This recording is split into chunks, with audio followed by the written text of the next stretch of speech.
Magandang gabi sa mahal kong mga taga-subaybay ng ating katatakutang kwento at misteryo.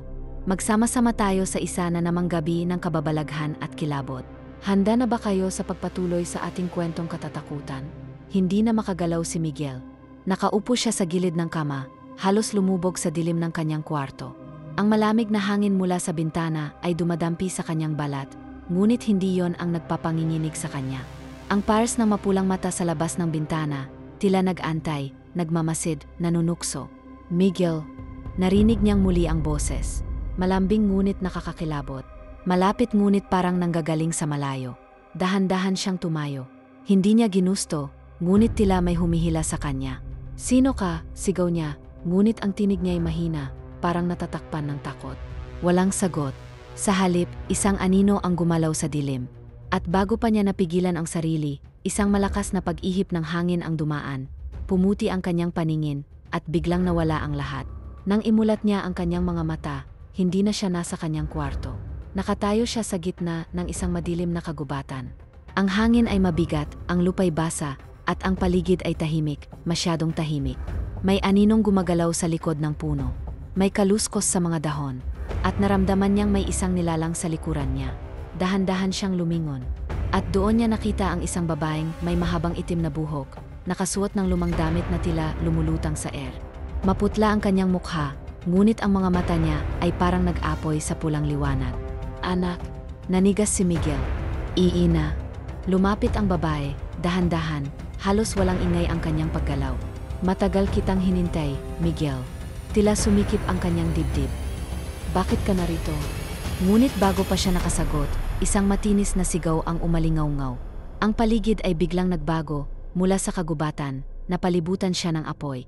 Mga boses ng mga umiyak, mga aninong nagtatakbuhan, at ang amoy ng dugo na humahalo sa hangin. At sa gitna ng lahat ng iyon, si Lolo Lucio. May hawak siyang itak.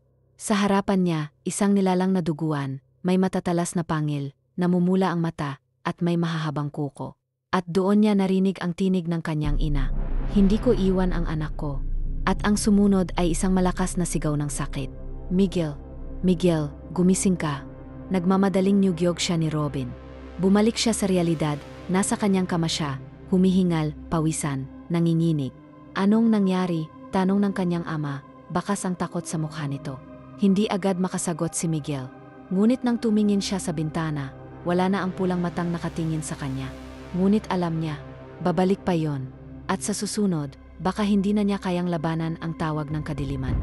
Matapos ang nakakatakot na panaginip ni Miguel, hindi na siya muling nakatulog ng gabing iyon. Nanatili siyang nakatulala sa kisame, nakikinig sa bawat kaluskos, sa bawat ihip ng hangin. Samantala, si Robin ay tahimik na nakaupo sa tabi ng kama niya, halatang nag-alala. "Anak, sigurado ka bang ayos ka lang?" tanong nito, hawak ang balikat niya. Tumango si Miguel, ngunit alam niyang hindi yon totoo. May kakaibang bumabagabag sa kanya, isang bagay na hindi niya may paliwanag. Kinabukasan, hindi mapakali si Robin. Simula nang dumating sila sa bahay ni Lolo Lucio, pakiramdam niya ay hindi sila ligtas. Sa bawat sulok ng lumang bahay, parang may matang nakatingin sa kanila. Sa bawat gabi, tila may mga aninong gumagalaw sa dilim. Habang nag-almusal sila, tiningnan niya ng maigi ang matandang si Lucio. "Itay," wika niya. "Ano ba talaga ang nangyayari rito?" Hindi sumagot si Lucio. Sa halip, dahan-dahan nitong isinausaw ang kutsara sa mainit na sabaw, tila hindi narinig ang tanong. Ngunit hindi nagpatinag si Robin. "Ano ba talaga ang gusto mong mangyari sa amin?" Sa puntong iyon, unti-unting tumingala si Lolo Lucio, at sa unang pagkakataon, nakita ni Robin ang kakaibang ningning sa mga mata nito. Parang may itinatagong sikreto, isang bagay na hindi dapat tuklasin. "Hindi ka na maaring lumayo, Robin." Napatingin si Miguel sa kanila. "Anong ibig mong sabihin, Lolo?" Huminga ng malalim ang matanda. "Anak, hindi mo pa naiintindihan, ngunit malapit mo nang malaman ang katotohanan." At bago pa sila makapagtanong, isang malakas na kalabog ang narinig nila mula sa labas ng bahay. Dali-daling lumabas si Robin at Miguel. Sa labas, ang hangin ay malamig, at ang paligid ay tila masyadong tahimik. Ngunit sa lupa, malapit sa puno ng mangga sa harapan ng bahay, may nakakalat na sariwang dugo. Napasinghap si Miguel. May dugo." Mabilis na sinuri ni Robin ang paligid. "Saan ito galing?" Naglakad siya ng marahan papunta sa puno, sinusundan ang patak ng dugo, at doon niya nakita ang isang bagay na nagpatindig ng balahibo niya. Isang putol na kamay, at tila may mga marka ng kagat sa laman nito. Lumunok si Miguel habang dahan-dahang lumapit si Lolo Lucio sa kanila. Wala na tayong oras, bulong ng matanda. Sino man ang nag-isip na makatakas, hindi na ito posible. Nagsimula na ang pagtawag ng dugo. Napatitig si Miguel sa kanya. Lolo, sino talaga tayo? At sa wakas, ngumiti si Lucio, isang ngiting hindi mo alam kung mabuti o masama. Anak, isa kang tagapagmana ng lahing hindi mo maiwasan. At sa likod nila, gumalaw ang anino sa dilim. Hindi makagalaw si Miguel. Ang mga salitang binitawan ni Lolo Lucio ay bumabalik-balik sa isip niya. Isa kang tagapagmana ng lahing hindi mo maiwasan. Anong ibig sabihin ni Lolo? Tanong niya sa sarili. Ngunit bago pa siya makapagtanong ulit, isang malamig na hangin ang dumaan, kasabay ng aninong gumalaw sa dilim. Si Robin, na hawak pa rin ang kamay ni Miguel, ay mabilis na bumalik sa loob ng bahay. Kinuha niya ang lumang lampara sa mesa at sinindihan ito. Itay, ano bang nangyayari? Tanong niya kay Lucio, halatang bumibigat na ang kanyang hininga. May tao ba sa labas? O, ayaw niyang ituloy ang iniisip niya.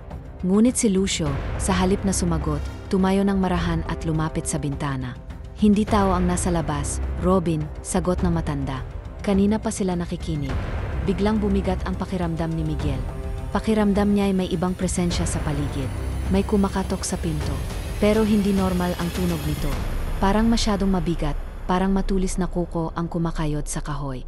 Napatingin si Robin kay Lucio, ngunit ang matanda ay nanatiling tahimik, hindi man lang tinitingnan ang pinto.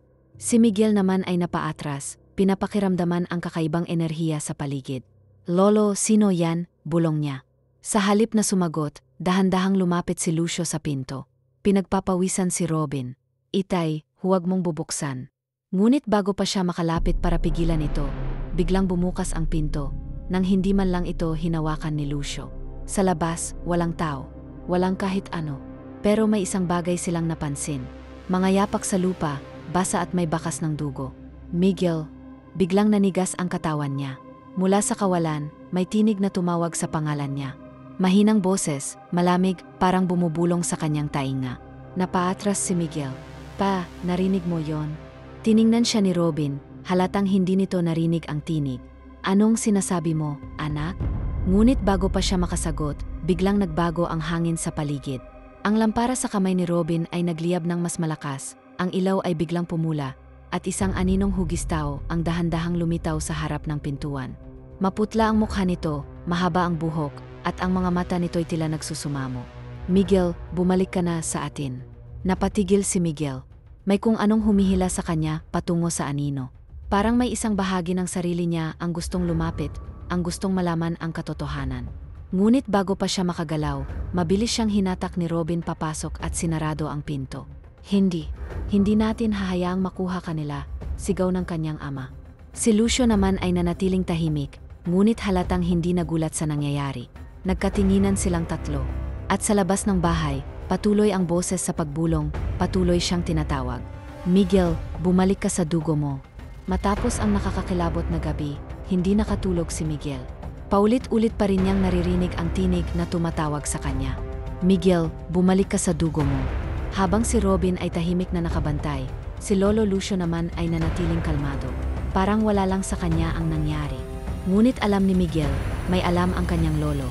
Kinabukasan, habang kumakain sila ng almusal, hindi na napigilan ni Miguel ang sarili niya. Lolo, sino ang mga yon? Tanong niya, nakatitig sa matanda. At bakit ako ang tinatawag nila?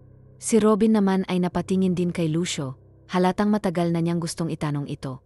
Ngunit sa halip na sumagot, tumingin lamang si Lucio kay Miguel, at isang mabigat na katahimikan ang bumalot sa kanila. Hanggang sa bumuntong hininga ang matanda. Panahon na para malaman mo ang totoo, Miguel.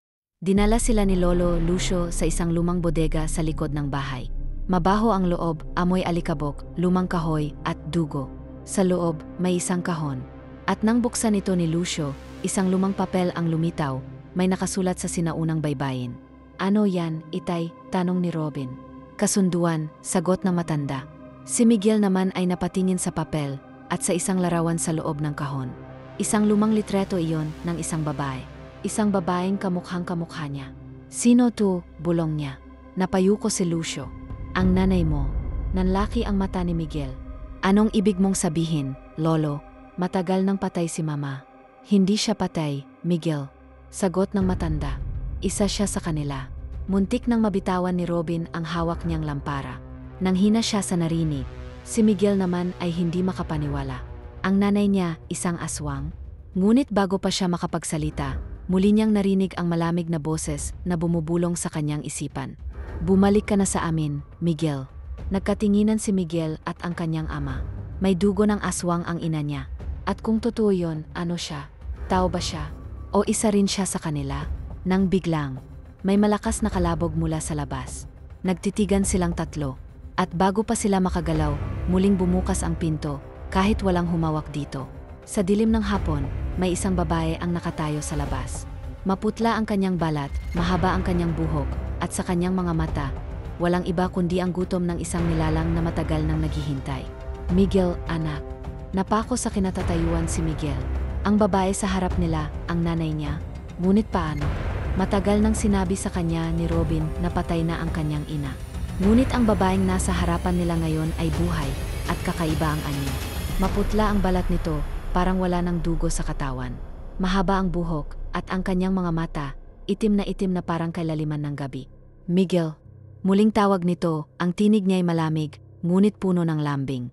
Si Robin ay mabilis na humarang sa harapan ng anak niya. Hindi ka na dapat nandito, sigaw niya. Ngunit ang babae ay ngumiti lamang. Anak ko, hindi mo ba ako naalala? Lolo, anong nangyayari? Bulong ni Miguel, hindi alam kung maniniwala ba siya sa nakikita niya. Ngunit si Lolo Lucio ay nanatiling tahimik. Parang alam na niya ang lahat ng ito. Miguel, panahon na para malaman mo ang totoo. Napatingin si Miguel sa kanyang ama, na halatang kinikilabutan. Ano bang ibig mong sabihin, Lolo? Huminga ng malalim si Lucio bago nagsalita. Ang ina mo, hindi siya namatay tulad ng sinabi namin sa iyo. Noong sanggol ka pa lang, gusto ka na niyang kunin, gusto niyang dalhin ka sa lahi niya. Ngunit hindi pumayag ang ama mo. Kaya gumawa kami ng paraan upang maitago ka mula sa kanya. Sinungaling, sigaw ni Miguel, napapaatras. Bakit ninyo ako niloko? Bakit ninyo itinago sa akin ang totoo? Ngunit bago pa makasagot si Robin o si Lucio, humakbang papasok ang babae. Anak, hindi nila naintindihan, bulong niya. Pero ngayon, oras na para bumalik ka sa akin. Biglang lumamig ang paligid. Narinig nila ang pagkaluskos mula sa labas. May mga matang nagmamasid sa kanila. Napalunok si Robin. Alam niyang hindi lang ang dating asawa niya ang dumating. Itay, may kasama siya, bulong niya kay Lucio. Ngunit si Lucio ay hindi natinag. Tila handa na siya sa mangyayari. Miguel, anak, halika na. Bumukas ang kanyang bibig, at doon nakita ni Miguel ang matatalas na pangil nito. Hindi na nakatiis si Robin. Hinila niya si Miguel palayo. Takbo, anak, sigaw niya. Ngunit hindi nakagalaw si Miguel. Hindi niya alam kung tatakas ba siya o lalapit sa babaeng nagsasabing ina niya. Ano ba ang totoo? Isa ba siyang tao o isa rin siya sa kanila? Habang dahan-dahan siyang nilalapitan ng babae, hindi niya maiwasang isipin. Ano ang tunay niyang pagkatao? Tumigil ang paligid. Tahimik. Sobrang tahimik. Tanging ang malamig na tinig ng babae ang naririnig ni Miguel. Miguel, anak, halika na sa akin. Nanlalamig si Miguel. Dugong nananalaytay sa kanyang katawan, dugong kinakatakutan niya. Si Robin naman ay mariing nakahawak sa braso ng anak. Hindi niya hahayaang kunin ito. Layuan mo ang anak ko, sigaw ni Robin, nanginginig ang boses. Ngunit ngumiti lamang ang babae. Miguel, ito ba ang itinuro nila sa iyo? Na kami mga halimaw. Hindi mo ba nararamdaman, anak? Ang katauhan mo, ang pagkatao mo, ikaw ay isa sa amin. Nanginginig ang buong katawan ni Miguel. Naalala niya ang mga panaginip niya, mga matang nakatingin sa kanya, mga tinig na bumubulong sa dilim, at ang kakaibang init na gumuguhit sa kanyang mga laman sa tuwing napapansin niyang kakaiba siya. Ang bilis niyang gumaling kapag nasusugatan. Ang pang-amoy niyang mas matalas kaysa sa normal. Ang kakaibang lakas na minsan niyang nararamdaman. Lahat ng iyon may dahilan. At ngayon, oras na para malaman niya ang totoo. Miguel, huwag, sigaw ni Robin nang makita niyang unti-unting lumalapit ang anak niya sa babae. Ngunit isang bagay ang hindi niya inaasahan. Si Lolo Lucio. Tumayo ito sa pagitan nila at itinaas ang isang matandang anting-anting. Hindi mo siya makukuha, Salom, mading sabi nito. Napalitan ng galit ang maamong mukha ng babae. Lucio, matanda ka na. Hindi mo ako kayang pigilan, sigaw niya, at sa isang iglap, nag-iba ang kanyang anyo. Nagbago ang kanyang mukha, tumalim ang mga mata, humaba ang kuko, at sa ilalim ng liwanag ng buwan, lumitaw ang tunay niyang anyo. Isang aswang. Si Miguel ay hindi makagalaw. Hindi dahil sa takot, kundi dahil may kung anong bumubulong sa kanya. Tanggapin mo ang sarili mo, Miguel. Anak, takbo na, sigaw ni Robin, ngunit hindi siya pinansin ni Miguel. Tinitigan niya ang kanyang ina, isang nilalang na dapat niyang kasuklaman, ngunit bakit hindi siya natatakot? Sa halip, para bang may koneksyon siya rito. Dugo nilang magkadugtong. Si Lolo Lucio ay naglabas ng isang matalim na itak. Handa siyang ipagtanggol si Miguel. Ngunit bago pa siya makagalaw, biglang kumilos si Miguel, at sa isang iglap, nagdilim ang kanyang paningin. Para bang ang lahat ng bagay ay naging malinaw, para bang may bumangon mula sa loob niya. At ang huling narinig niya bago siya tuluyang lamunin ng dilim ay, "Ikaw ang susunod, Miguel, ang susunod na tagapagmana ng ating lahi." Madilim, sobrang dilim. Hindi alam ni Miguel kung ano ang nangyayari. Ang kanyang katawan ay parang lumulutang. Sa kanyang isip, may mga tinig na bumubulong, malamig, mahina, pero malinaw. "Miguel, tanggapin mo ang kapalaran mo. Ikaw ang susunod na tagapagmana. Hindi mo sila matatakasan. Dugo mo ang magpapasya sa iyong kinabukasan." Bigla siyang napaatras. May isang pares ng pulang mata ang bumukas sa harapan niya. At sa isang iglap, nasa loob na ulit siya ng lumang bahay ng kanyang lolo. "Miguel," sigaw ni Robin habang nyugyok siya. Para siyang nagising mula sa isang bangungot. Nanginginig siya, pawis na pawis. Nakatayo sa hindi kalayuan ang kanyang lolo Lucio, nakatitig sa kanya. "Nakita mo na, hindi ba?" Mahina nitong sabi. Hindi makapagsalita si Miguel, pero alam niyang may nagbago sa kanya. Pakiramdam niya ay parang may bumangon mula sa kailaliman ng kanyang kaluluwa. "Lolo, ano ako?" Mahina niyang tanong. Napabuntong hininga si Lucio. "Ikaw ang anak ng isang aswang at isang tao, Miguel. Isang mestizo. At ang dugo mong dumadaloy ngayon ay unti-unting magpapasya kung saan ka talaga nabibilang." Nanlamig ang pakiramdam ni Miguel. Ito na ba ang dahilan kung bakit siya dinala rito? Para ituloy ang lahi ng mga aswang. "Hindi ako aswang," mariin niyang sagot. Ngunit ngumiti lang si Lucio. "Hindi mo matatanggihan ang dugong nananalaytay sa'yo, Miguel. Isang araw, mapipilitan kang pumili. At sana piliin mong huwag labanan ang sarili mong pagkatao." Napatingin si Miguel kay Robin. Ang kanyang ama ay halatang kinakabahan. Alam niyang hindi niya kayang mawala ang anak niya sa ganitong paraan. Ngunit sa labas ng bahay, may mga matang nagmamasid, may mga nilalang na naghihintay, at ang kinabukasan ni Miguel ay wala na sa kanyang mga kamay. Mula sa labas ng lumang bahay, naririnig ni Miguel ang mahinang pagkaluskos. Para bang may mga matang nakatingin sa kanya sa dilim. Napalunok siya. Nilingon niya si Robin, ang kanyang ama. Kita sa mukha nito ang takot. Samantalang si Lolo Lucio ay tila walang bahid ng pangamba. "Miguel," malamig na sabi ng matanda, "huwag kang matakot. Hindi ka nila sasaktan hanggat isa ka sa amin." Nagpanting ang tenga ni Miguel. "Isa sa inyo?" galit niyang tanong. "Hindi ako aswang." Ngunit bago pa siya makapagsalita pa, biglang may kumatok sa lumang pintuan. "Lolo, sino yan?" tanong ni Miguel, ngunit hindi sumagot si Lucio. Dahan-dahang lumapit ang matanda sa pinto at binuksan ito. Sa labas, bumungad ang isang matandang babae, payat, kulubot ang balat, at may mahahabang kuko. Ang kanyang mga mata ay tila lumiliwanag sa dilim. Isang aswang. "Miguel," anya sa paos na boses, "oras na para tanggapin mo ang iyong tadhana." Nanigas ang katawan ni Miguel. "Hindi ko matatanggap yan," galit niyang sigaw. "Tawa ko. Pero bakit hindi mo matanggihan ang tawag namin?" Bulong ng matanda. Biglang sumakit ang ulo ni Miguel. Parang may bumabangon mula sa kailaliman ng kanyang pagkatao. Isang bahagi niya ang gustong lumaban, ngunit may isa pang bahagi na gustong sumunod. Si Robin ay sumugod at itinulak si Lucio palayo. "Tama na. Hindi mo makukuha ang anak ko." Ngunit ngumiti lamang si Lucio. "Robin, hindi mo siya mapoprotektahan magpakailanman." Hindi na kinaya ni Miguel. Dali-dali siyang tumakbo palabas ng bahay, humahangos sa madilim na kagubatan. Pero kahit saan siya lumingon, may mga matang nakasunod sa kanya. Sa bawat anino, sa bawat puno, sa bawat sulok ng kagubatan, may mga aswang na nagmamasid. At sa kanyang likuran, narinig niya ang mahinang tinig ni Lolo Lucio. "Miguel, hindi mo sila matatakasan. Darating ang araw, pipiliin mo rin kami." At sa gabing iyon, habang siya'y patuloy na tumatakbo sa dilim, Alam niyang hindi na siya makakatakas sa katotohanang bumabalot sa kanyang dugo. Humahangos si Miguel sa gitna ng kakahuyan. Madilim ang paligid, ngunit pakiramdam niya'y hindi siya nag-iisa. May sumusunod sa kanya. Naririnig niya ang malalalim na paghinga sa kanyang likuran, mabilis, mabigat, at hindi pangkaraniwan. Biglang, may bumagsak mula sa isang puno. Napaatras si Miguel. Hindi niya makita ng maayos, pero ramdam niya ang presensya nito. Isang nilalang na hindi dapat umiral. Isa pang aswang. Miguel, napatingin siya sa paligid. Miguel, bumalik ka na. Malamig at nakapanghihilakbot ang tinig na pumapalibot sa kanya. Hindi mo kailangang tumakas dahil isa ka rin sa amin. Mas lalong bumilis ang tibok ng puso ni Miguel. Ayaw niyang tanggapin yun. Hindi ako tulad ninyo, sigaw niya. Ngunit may tumawa sa dilim, malalim, malagim, at puno ng panunuya. Hindi ka makakatakas sa sarili mong dugo. Sa isang iglap, lumundag ang anino mula sa taas ng puno. Tumambat kay Miguel ang isang nakakatakot na nilalang. Matulis ang mga kuko, mahaba ang dila, at may mga pulang matang kumikinang sa dilim. Isang araw, Miguel. Bulong ng aswang. Ganito rin ang magiging anyo mo.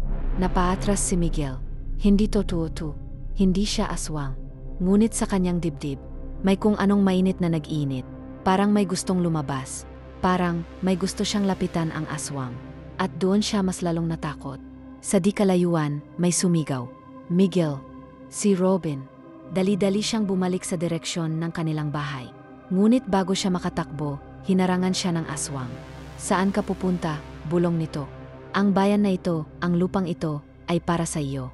Ikaw ang susunod na tagapagmana ng lahi namin. At bago pa siya tuluyang makatakbo, naramdaman niya ang malamig na haplos ng hangin at ang mga matang nakatitig sa kanya mula sa dilim. Hindi niya namalayan. Nasa loob na siya ng bitag ng mga aswang. Humahangos si Miguel pabalik sa bahay ng kanyang lolo. Nagmamadali siyang makalayo sa aswang na humarang sa kanya kanina. Ngunit hindi niya alam kung ligtas siya sakaling makabalik sa loob ng bahay. Pagkarating niya sa harapan ng lumang bahay, nakita niyang nakatayo si Robin sa may pintuan, halatang balisa. Miguel, sigaw ng kanyang ama. Ano bang nangyayari? Bakit ka basang-basa ng pawis? Bago siya makasagot, lumabas mula sa loob ng bahay si Lolo Lucio. Nakapako ang tingin nito sa kanya, tila hinihintay ang kanyang sagot. Miguel, malamig na sabi ng matanda, hindi mo sila matatakasan. Nanigas si Miguel. Anong ibig mong sabihin, Lolo? Lumapit si Lucio sa kanya. Matalim ang tingin, mabigat ang presensya. Hindi mo ba nararamdaman? Bulong nito. Unti-unti nang nagigising ang dugo mo. Biglang sumakit ang ulo ni Miguel. Parang may dumadaloy na kakaibang enerhiya sa kanyang katawan. Muli niyang naalala ang mga matang kumikislap sa dilim. Ang aswang na lumitaw sa harapan niya. At higit sa lahat, ang kakaibang pakiramdam na tila gusto niyang lumapit sa mga ito. Hindi. Mahinang bulong ni Miguel sa sarili. Tama na yan, Lucio, sigaw ni Robin. Hindi magiging isa sa inyo ang anak ko. Ngunit ngumiti lamang ang matanda. Nasa dugo niya ito, Robin. Hindi mo ito may tatanggi. Lumapit ito kay Miguel at mahigpit na hinawakan ang kanyang balikat. Huwag ka nang lumaban, apo. Tanggapin mo ang tadhana mo. Ikaw ang susunod na magmamana ng bayang ito. Pakiramdam ni Miguel ay nasusuka siya. Pero kasabay nito, may naamoy siyang kakaiba. Isang matamis na halimuyak. Napatingin siya kay Robin. Sa liig ng kanyang ama, may isang maliit na sugat at may tumutulong dugo mula rito. At doon niya naramdaman ang pinakanakakatakot na bagay. Gusto niyang tikman ang dugong iyon. Gusto niyang lumapit. Napasandal siya sa dingding, mabilis ang paghinga. Anong nangyayari sa kanya? Nakikita mo ba, Miguel? Bulong ni Lucio. Nagsisimula na ito. Hindi siya magiging isang halimaw. Mabilis na hinawakan ni Robin ang kamay ni Miguel. Tara na, anak. Hindi tayo pwedeng manatili rito. Ngunit bago sila makatakbo palabas, isang malakas na dagundong ang yumanig sa buong bahay.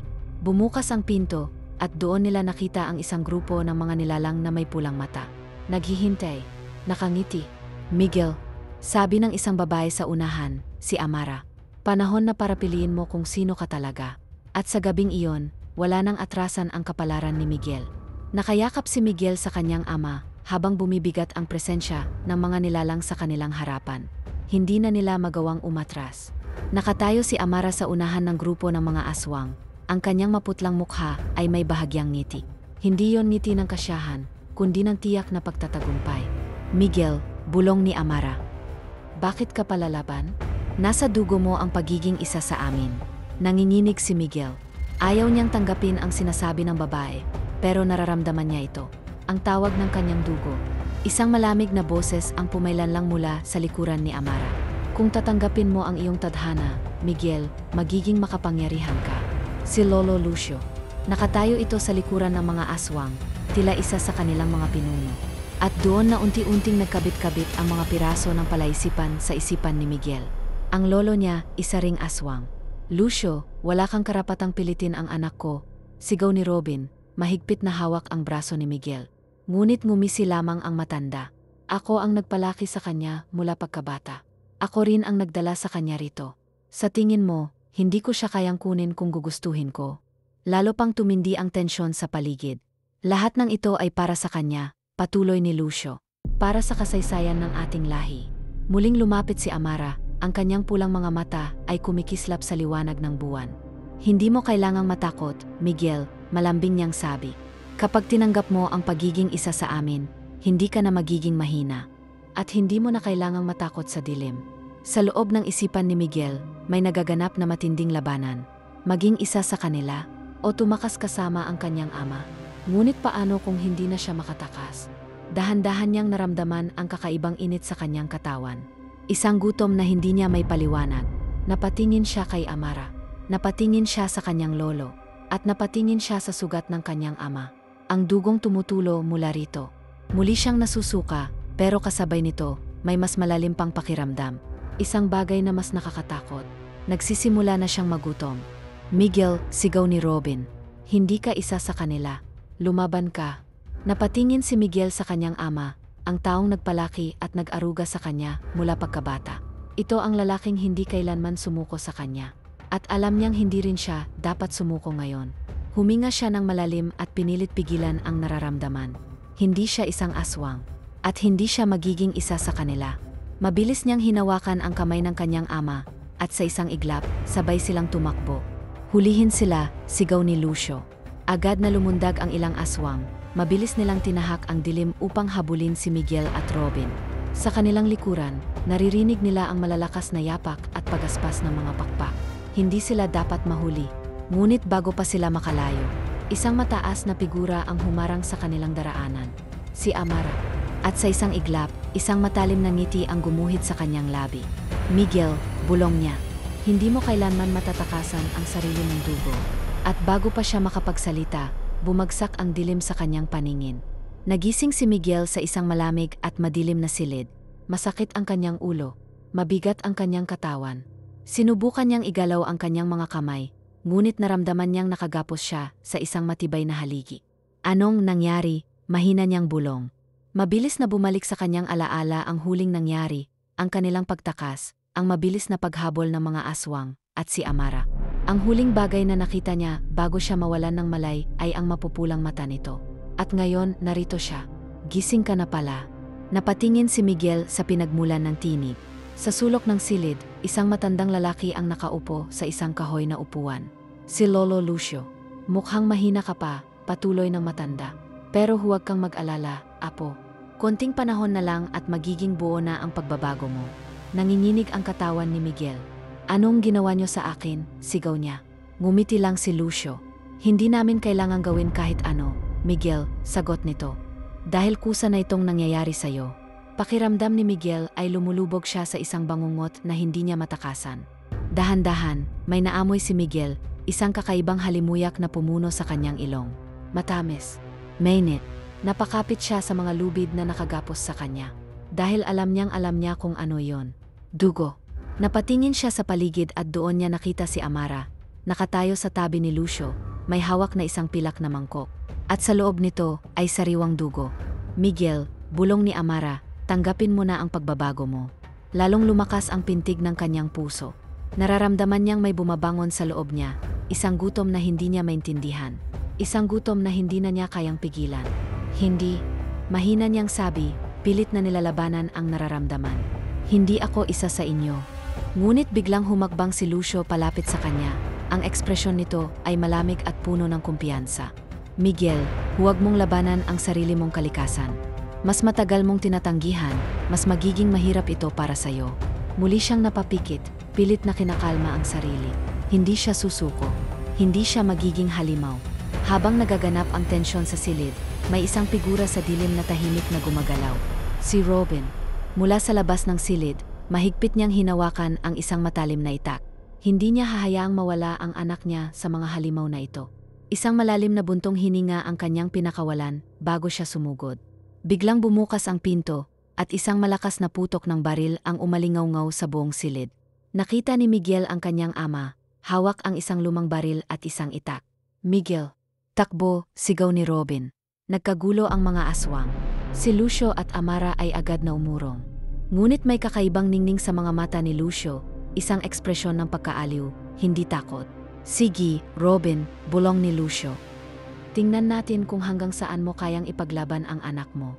At sa isang iglap, dumagundong ang sahig. Ang laban ay nagsimula na. Habang nagkakagulo sa silid, mabilis na hinawakan ni Robin ang kamay ni Miguel at hinila ito palabas. Anak, takbo. Huwag kang lilingon. Bagaman nanghihina pa, pinilit ni Miguel na sumabay sa ama. Kailangang makaalis sila sa lugar na ito bago mahuli muli. Ngunit hindi pa sila nakakalayo nang biglang marinig nila ang isang malalim at nakakatindig balahibong alulong. Natigilan si Miguel. Hindi yon basta hayop. Papa, ano yon? Nagtagpo ang tingin nila ni Robin. Pareho nilang alam, hindi sila basta makakatakas. Papalapit na sila sa labasan ng lumang bahay nang biglang maramdaman ni Robin na may malamig na hangin na dumaan sa kanyang likuran. Mabilis. Miguel, lumiko sa kanan, utos niya. Ngunit bago pa sila makagalaw, biglang bumangon mula sa anino ang isang malaking nilalang, itim na balahibo, matulis na pangil, at kumikislap na pulang mata. Isang higanteng itim na aswang. Mga taksil, walang makakalabas dito ng buhay. Umalingaw-ngaw ang malalim nitong boses, at sa isang iglap, sinugod sila ng halimaw. Sa desperasyon, napansin ni Miguel ang isang maliit na siwang sa sahig, isang lagusan. Pa, doon tayo, sigaw niya. Hindi na nagdalawang isip si Robin. Mabilis nilang binuksan ang lagusan at sumuot sa loob, kahit na madilim at mabaho ito. Habang bumababa sa makipot na daan, naramdaman nilang lumulubog sila sa malagkit na putik. Ngunit mas mabuti na ito kaysa harapin ang mga aswang sa itaas. Habang gumagapang sa makipot na lagusan, unti-unting bumibigat ang pakiramdam ni Miguel. Ang hanging nilalanghap niya ay may kakaibang amoy, matamis, mabigat at nakakalasing. At sa kanyang isipan, may bumubulong. Bakit ka tumatakbo, Miguel? Napahinto siya. Hindi mo na sila matatakasan. Napahawak siya sa ulo niya. Para bang may ibang tinig sa loob niya na gusto siyang kontrolin. Hindi ako isa sa inyo. Ngunit biglang lumiwanag ang paligid at sa dulo ng tunnel, nakita nila ang isang malawak na yungib, puno ng mga kakaibang inskripsyon sa dingding. At sa gitna nito, isang altar na puno ng tuyong dugo. Dito kita ipapanganak muli, Miguel. Napalingon si Miguel at Robin, at doon nila nakita si Lucio, nakatayo sa dulo ng yungib. Ngunit hindi na ito mukhang matanda. Mas bata ito, mas matikas, at mas mapanganib ang itsura. Ano to, Lolo? Sigaw ni Miguel. Ngumiti si Lucio. Hindi mo pa rin ba naiintindihan? Bulong niya. Ikaw ang susunod na tagapagmana ng ating lahi, at wala ka nang magagawa para takasan ito. Nakapako ang tingin ni Miguel kay Lolo Lucio, hindi makapaniwala sa kanyang naririnig. Tagapagmana. Umalingaw-ngaw ang kanyang tinig sa loob ng madilim na yungib. Ang mga inskripsyon sa dingding ay tila nabubuhay, gumagalaw sa gilid ng kanyang paningin. Lolo, anong ibig mong sabihin?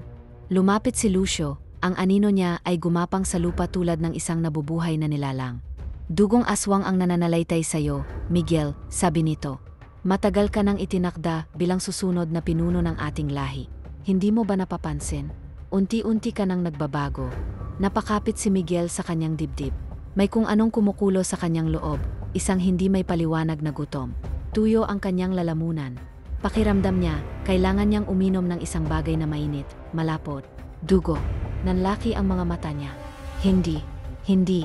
Umatras siya palayo kay Lucio, ngunit bumangga siya sa isang matigas na katawan. Paglingon niya, si Amara. Ngumiti ito. Ngiting hindi pang tao.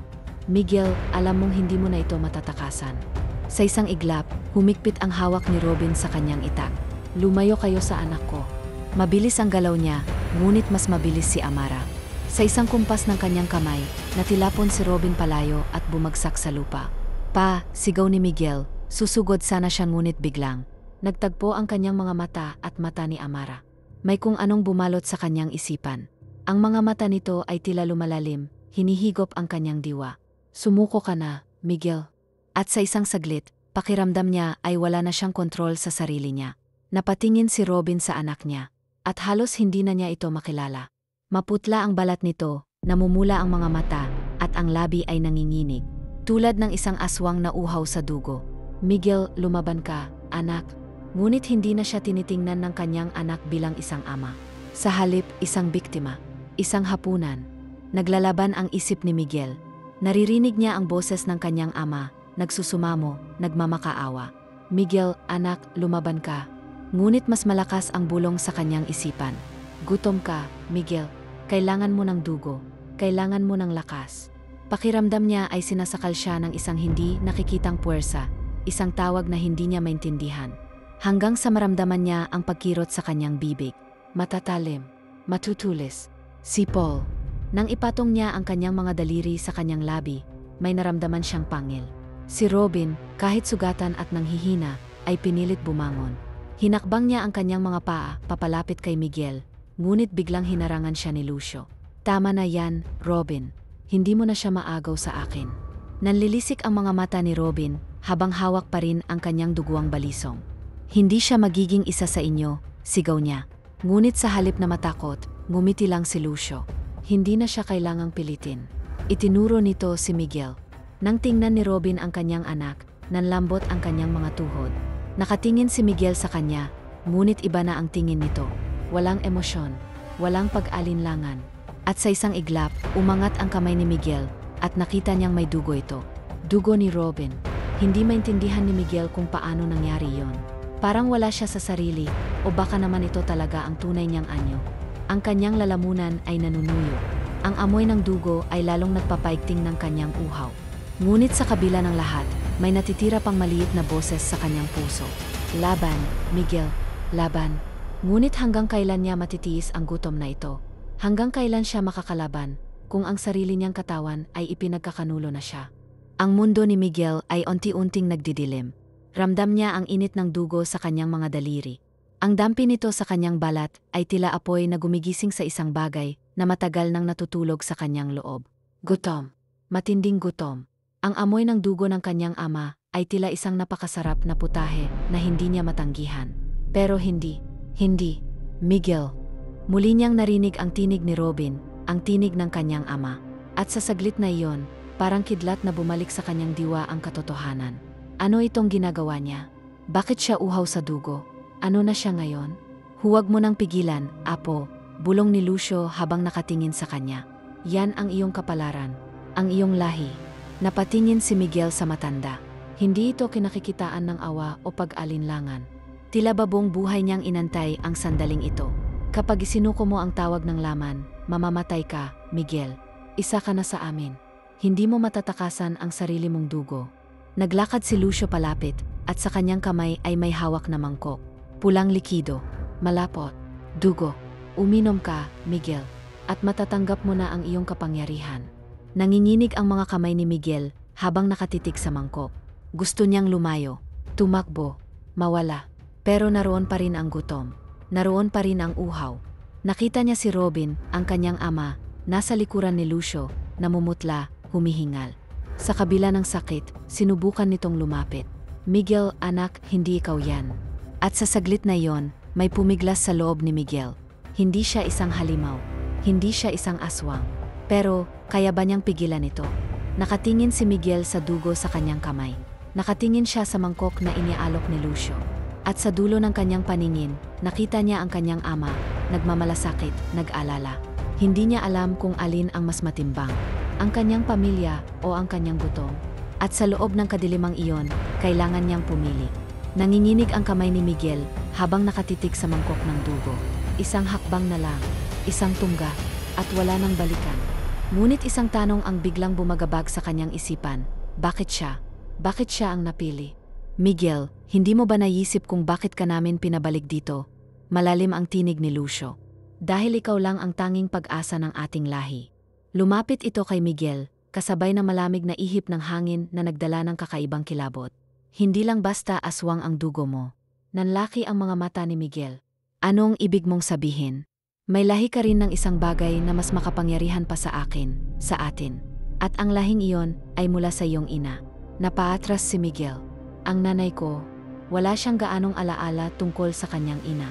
Ang alam niya lang, matagal na itong nawala o iyon ang sinabi sa kanya ng kanyang ama. Napatingin siya kay Robin na ngayon ay mukhang masama ang pakiramdam. Papa, totoo ba to? Halos hindi makatingin si Robin sa kanya. Miguel, hindi mo kailangang malaman to. Ngunit ngumisi si Lucio. Hindi mo ba naisip kung bakit mo kayang labanan ang tawag ng dugo? Bakit hindi ka agad naging isa sa amin, hindi tulad ng iba? Dahil ang dugo ng iyong ina ay hindi pangkaraniwan. Miguel, ang iyong ina ay hindi isang ordinaryong tao. Tumawa si Lucio, isang tunog na puno ng misteryo at pangamba. Aswang siya, pero siya rin ay. Biglang lumakas ang hangin. Ang mga anino sa paligid ay gumalaw, tila ba may sariling buhay. Si Miguel, hawak ang kanyang ulo, ay biglang nakaramdam ng matinding pagkahilo. May bumabalik na alaala. Isang boses ng babae. Malambing, ngunit puno ng babala. Miguel, anak, huwag mong hayaang lamunin ka ng dilim. Duguan ang kanyang kamay.